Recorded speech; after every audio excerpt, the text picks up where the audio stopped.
Hi Nabila. Hello, Gary. Hiya. Tell me a little bit about this watch that you're assessing at the minute. Okay, so this is an Omega Seamaster that's come in because it's losing time. Oh, right, okay. So it's going to need a service. So the first part is here in the service centre. We check it over, make sure that everything is as it should be. There's no issues that would prevent us from carrying out the service.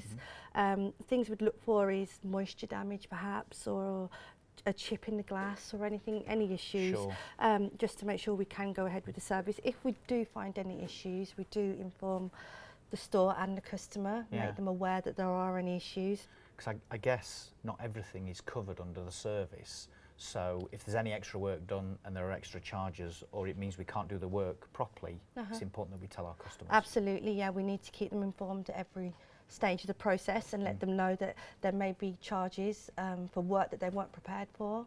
Absolutely. So it's just about keeping them informed and letting them know that we're actually assessing their watch, their timepiece, Yeah, we're looking as we after should it for be. them. Absolutely, yeah.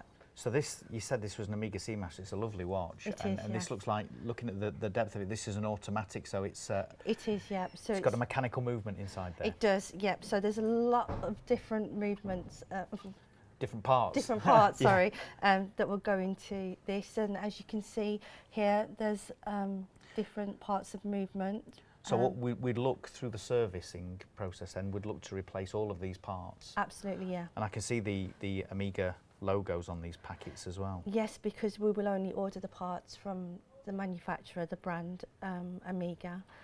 Right. And just to ensure that they're the genuine parts and that everything is as they should be. And I suppose that's an important factor with all of our customers when they bring a watch in to be serviced by us, that we're using the legitimate brand parts. Well, of course, yes, because a very expensive watch.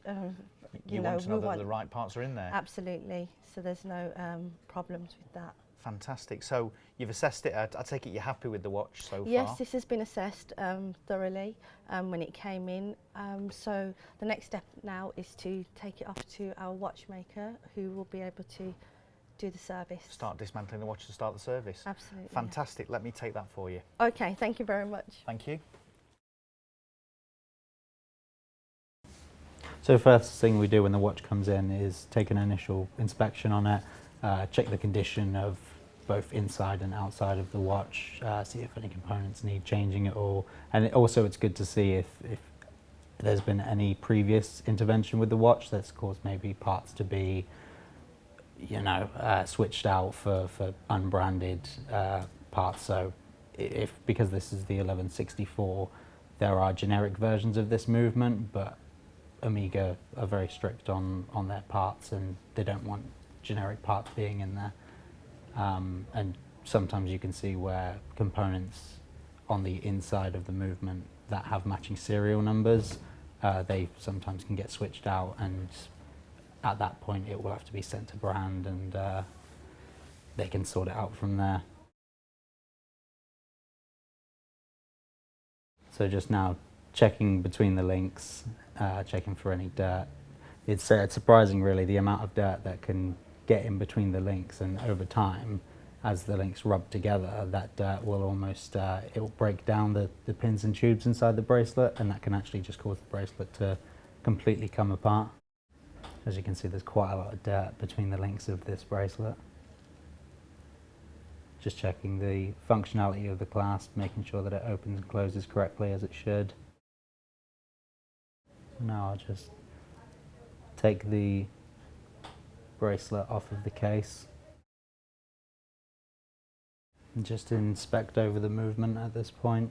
What's very particularly important with this model is that the rotor that winds the watch up, the bearings are actually fixed, and on other models you can the bearing can sometimes be removable, but if the bearings go on this particular model, then that will require the entire rotor to be changed.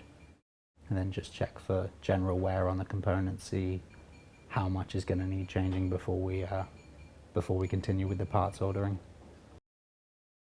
It's also important to make sure that it's got the correct screws in there, because quite often on a model like this where there's a lot of components, screws can get mixed up quite a lot, or even just if an incorrect screwdriver has been used, then that's going to damage them or put a little crease on them. So we'll always make sure that if there's any damaged screws at all, even slightly, then we'll change over all of those.